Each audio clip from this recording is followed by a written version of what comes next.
Ali, popularly known as Bash Ali. He is the former World Boxing Federation Cruiserweight champion. You are welcome to Kakaki Sports this morning. Thank you very much. I'm happy to be here. And for your information, I'm not former. I've told you before, I'm the current. Because when I knocked out Terry Ray, I was stripped of the title.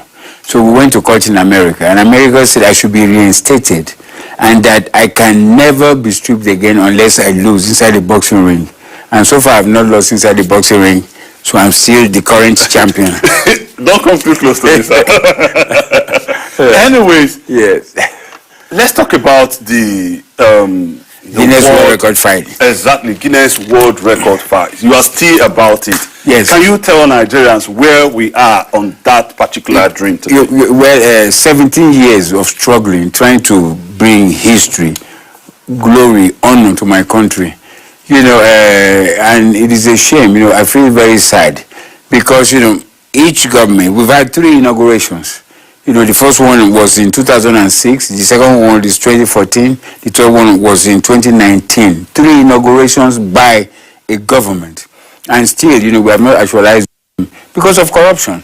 You know, I mean, everybody that came in, you know, wanted to do it or still wants to do it. But then, you know, you see ministers who says, well, give me something. If you don't give me something, nothing will happen, and nothing is happening. You know, but now, things are beginning to happen, you know, because I've met with Mr. President Tinubu, you know, we have discussed this, and he says he wants to host this fight so he can get the credit. But unfortunately, the man who's supposed to take us to the next level has not done it. But right now, he will be knocked out, and this is going to happen.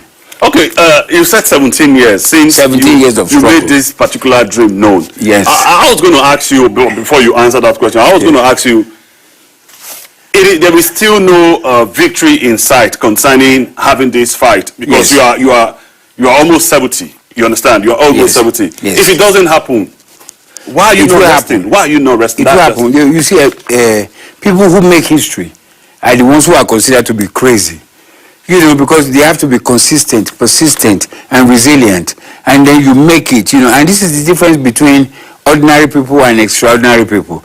The ordinary person would have said, I've tried 1 year. Well, maybe God doesn't want me to do it and back off. Or 2 years. But Bashali keeps going 17 years. And I'm stronger, you know, and I'm more energetic. Because I know I have to do it. I have to rewrite boxing history. 100 years from now, when I'm dead and gone, and you are sitting with your children, you say, you know what? I once met this great Nigerian. Okay. Let me finish. I brought him, you know, to my studio, and he talked about how persistent he was. 17 years, he never gave up. And I will never give up too. And your children will say, oh, Dad, is it true? You made Bashali say yes. So this is what I want. I want to be reference point as we go along in life. So that took my next question off my mouth. I was going to ask you, what do you hope to achieve with this bout? Because 17 years will be on and on about it. Still, what do you personally do with this? Every Guinness World Record fight as held in America. George Foreman, America, Muhammad Ali, Joe Frazier, Eni Shevers, everybody set it in their country. And now that it's turn for a Nigerian to set it, it has become an unpardonable crime because I said no to corruption. You know, if I said yes to corruption, we would have had this fight and several more. But I said, let us do the right thing. The right thing can be done in Nigeria. Nigeria can be a good example for other countries to follow. Once I step inside this boxing ring, win, lose or draw, I've made history. But I want to make positive history by knocking out my opponent. And the world will stand up and say, wow, this almost 70-year-old man, Bashali, you have done it again. They will all applaud and say, Bashali, you are very great. Mr. Bash, I'm not your opponent. I don't know if you can just move back a bit because okay. you're too close to me. I'm getting too close to you. Please, this is where you speak. Right here. Yeah, right here. Right here. I'm getting scared. I don't want you to knock me off myself. Okay. I'm getting fired up. I don't know. Yes. I don't know the reason why the government or every government that has come has not be able to commit to this fight. Why? Not do every you think government. the government is not committed? Not every to this government. And you keep saying corruption. You see, approve all this. Government has committed because they have done the inauguration. Okay. The ones who have not done the right thing are the people who are supposed to be the eyes and ears of Mr. President. Let me give you an example. Okay, you know, now, you know, President Tinubu is there. He's a man who is compassionate, who wants a great country, okay? Now he has a minister. The minister is supposed to be his eyes and ears in that department. But that minister is not doing what he's supposed to do. We've had ministers before, Senator John Eno. Thank you very much. Wait now, wait. Okay, you know, the first minister who inaugurated this event, Balaka Uje, excellent minister, never asked for a kobo. He said all he wants is for the success of this event. And we kept moving. But unfortunately, it was towards the tail end of Obasanjo's regime. So they left, okay? Up till when he died 4 years ago, he was still a member of the local organizing committee set up by the federal government, okay? Balaka Uje, very good. Sani Danusa, very good. His time was short. Abubakar died in a plane crash. Okay, you know, so all these good ones who wanted to do something, they were cut short. But the bad ones are the ones who remain. And then, let me tell you now, every bad one that I've met came back in the end to say we are very sorry. Now, let's go back. Bolaji Abdullahi, he said he's very sorry. He did the inauguration. Okay? Then we had disagreement with this Solomon Dalon. He came, you know, he did not ask for money, but he was just adamant. He wanted things done his way. And I'm telling you, I'm a professional. This is my duty. Listen to me. Then, you know, he finally did the inauguration. Okay, now John Eno comes. He says, okay, give me this. Otherwise, I will not do this. Before John Eno, there was Solomon Dalong. Yes. Before Solomon Dalong, there was Solomon Dalong. These are all ministers of Solomon Dalong did the inauguration. This is what I'm telling you now. At first, he was hard-headed. He didn't want to do the right thing. I said, no. I am a professional athlete. I'm a world champion. This is the way it's supposed to be done. And finally, he did it. Are you listening? I am listening. Okay, so the people who have had confrontation with came back to do the right thing. Unfortunately, in this country, when you are supposed to be a public servant, you want to be the Lord. You know, you don't know anything about professional boxing, okay? You know, and I am the professional. This is my job. Instead of you to listen, be a good student. Let me teach you. No, you want to teach me my job because you are the minister. Oh, yeah, minister, you must do this. No, you cannot tell me what to do because I know what needs to be done. And the good thing about this thing is that the federal government of Nigeria, where's my camera? I want Nigerians to see. The federal government, let me tell the world now, the federal government of Nigeria is not putting up a kobo. Government is not putting up a kobo for this fight. It's private sector driven. Private sector. Nexim Bank, Bank of Industry, National Logistics Fund. Okay, you know, all right. This is private sector driven. Government is not putting up a kobo. And government will make money. Government will make about 30%. That was what I was going to ask you. Now, what is the problem? To this fight? What is the problem? Hold on. Should all the government commit to this fight? Government will commit. What will they benefit? What does it bring to our sports industry? Thank you very much. Thank you very much. We are going to build 6 sports academy. 6 sports academy from the process of the fight. Because this fight is projected to be watched by an audience of between 30 to 35 million people on pay-per-view television around the world, okay? At the rate of $400. If only 30 million people are watching, in one night we make $3 billion. Because people want to see this old man from Africa, Nigeria to be exact, fight this young, strong white American. Does he want to commit suicide? So they will pay. When they pay, we get this money. We are building 6 sports academy across the geopolitical zone, okay? These 132 countries coming to Nigeria. We have, right now as I'm talking to you, we have over 46,000 people who are ready to come here and buy tickets to watch this fight. Now, that is good for tourism, okay? The Sports Academy is good for our athletes. Our athletes will have an avenue to exhibit their talents and make money in the process. I met this boy, Akpan. Akpan is 6 years old.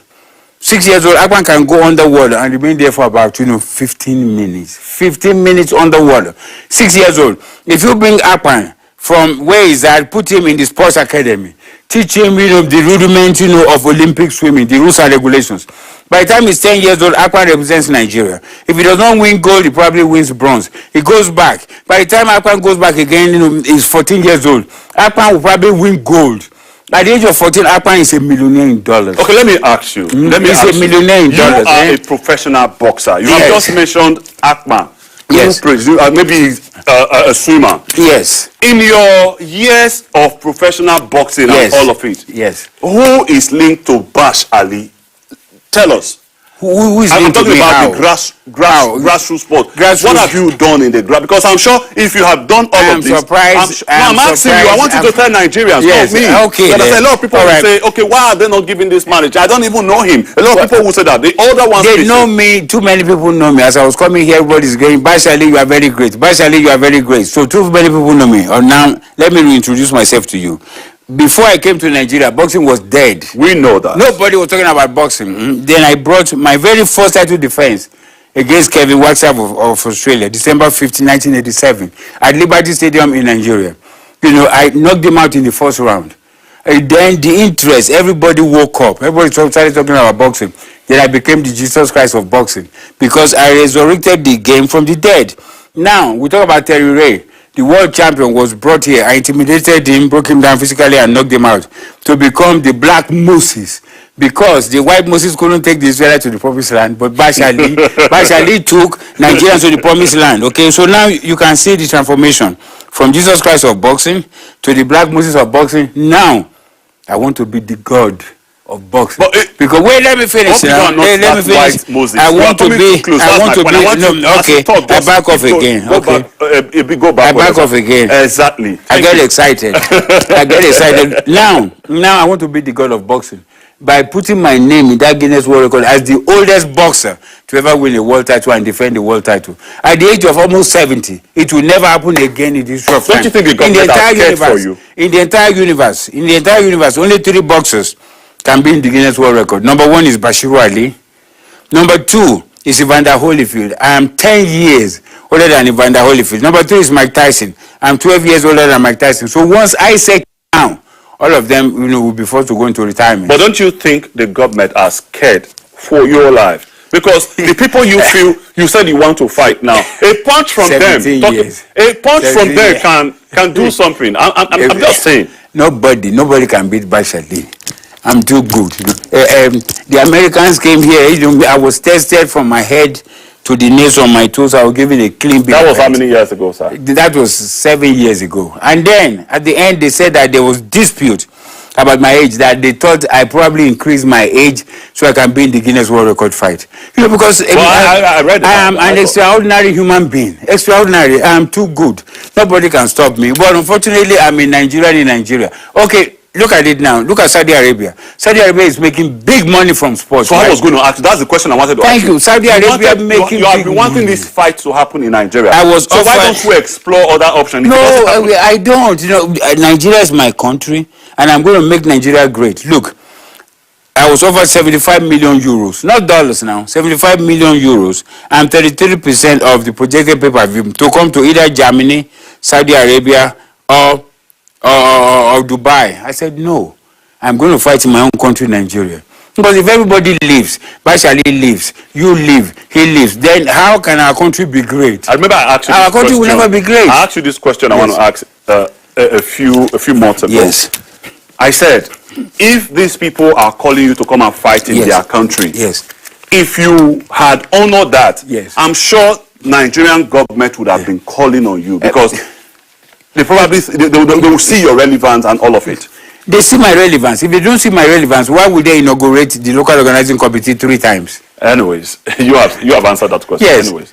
They see my relevance, but corruption is blocking it. But we're going to knock out corruption. Like I told President Tinubu, I'm going to give him boxing gloves to knock out corruption. So this historic event can happen in Nigeria. I don't want to fight outside. My time is over. Thank you so much for coming on Kakaki Sports this morning, Tuesday morning.